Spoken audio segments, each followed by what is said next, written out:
What's good, wealth builders? It's your boy Devon, back again with another video.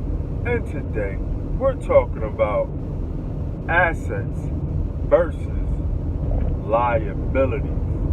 What's the difference and the things you need to know. Let's go.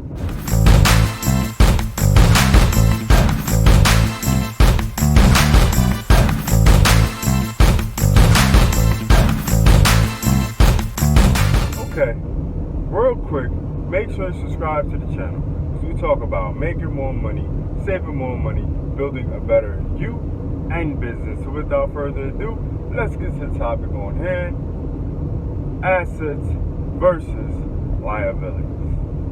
Alright, so before we even get verses and how to get more, whatever, whichever, what's the difference between assets and liabilities, right? Alright, so the core difference between an asset and a liability is an asset makes you money, a liability costs you money, okay? It costs you money.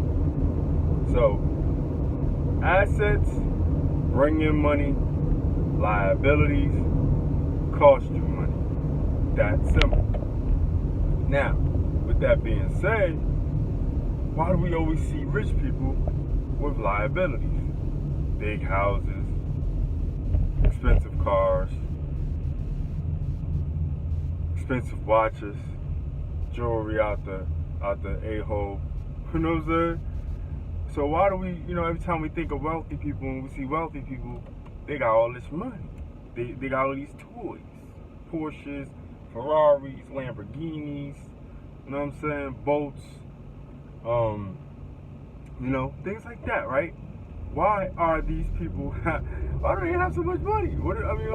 So much toys, right? Right? Well, when they spending money on these toys, how are they rich? Okay, there's two different type of riches. There's asset rich, the ones that buy assets and let their assets pay for their liabilities. And then there is big toy rich. They are literally living check to check, and they have different ways of getting money. They might have a high paying income and things like that, but they have too many toys. You know what I'm saying? They got too many toys. And they buy these luxury items, they buy all these things, and they don't make any money from them, right? That's it. Those are the difference between the asset rich and the I get a check rich. You know what I'm saying? Now, with all that being said, right, liabilities can be both.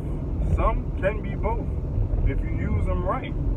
For instance, a home. A home can be an asset and a liability if you use them the correct way. Okay? It's an asset if you take that home and you rent it out. Maybe you rent it out to Airbnb. You put it on Airbnb for, rentals, for short-term rentals. You can do long-term rentals for families and things like that, depending on the house, the location, and things like that. Okay, same for a car. It can be an asset and a liability. It's a liability if you use it every day just for your personal use, right? It's draining your pocket. Okay, you drive it to work every day. It's your liability because you're paying for this, right? Now, it can be your asset if you rent it out and have other people drive it and they pay you to drive it, but you can do that. Or you can do things like rideshare and, Uber, Lyft, and all this good stuff, and then you can make money with your car, and then it ends up paying for itself, right? So now it becomes an asset and a liability at the same time. But there's things like jewelry, watches, that can become assets if you buy the correct ones. They're liability if they don't go up in value.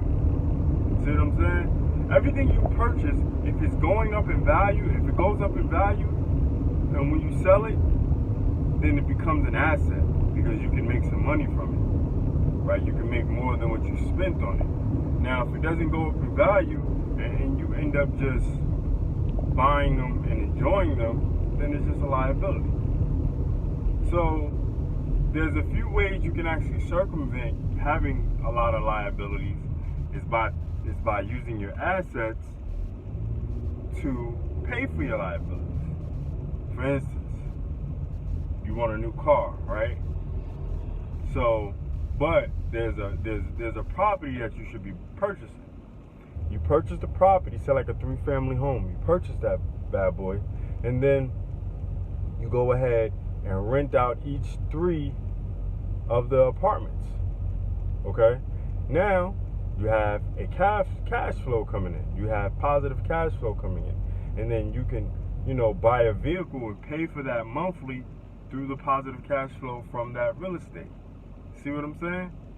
You let your assets pay for your liabilities. Okay? That's real rich. That's real wealthy. That is creating long-term financial stability because you're not paying for these liabilities directly out of your pocket.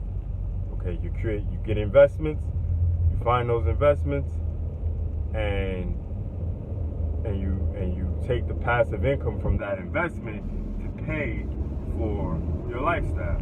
You can do the same thing with stocks. You can do the same thing with the website. Like if you buy a website and it's already have a positive cash flow from that website, you can use that to buy another website to create more passive income, or B, take that passive income that you got from that website and boom, use it to do something else, something personal. Okay?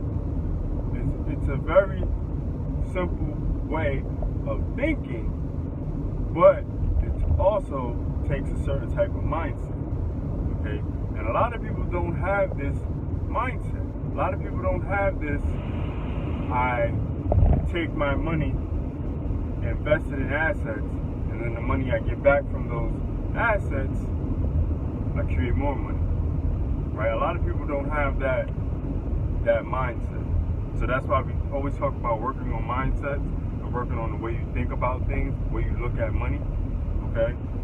So every time you get some money, you should be thinking, okay, I got this money, I need to buy an asset with this money to create more money without me having to do it myself. Okay? So yeah, there you have it. So those are the differences between assets and liabilities, pretty much in layman terms. I have a blog breaking down assets versus liabilities a little bit more in detail. The link will be in the description. If it's not in the description at the get-go from this video, from you watching this video, just check back. It'll be here. With that being said, thanks for watching. It's your boy Devon, signing off. Also, do remember, man, make sure you check out the wealthbuildersystem.com and learn how you can make $100 to $500 per day or more. No selling, no recruiting, just sharing a phone number. So yeah, click that link below or go to the phone number that will be in the description also. Till next time, it's your boy Devon, signing off for assets versus liabilities. Do remember, wealth builders, make more, save more, build more. It's the Wealth Builders, baby.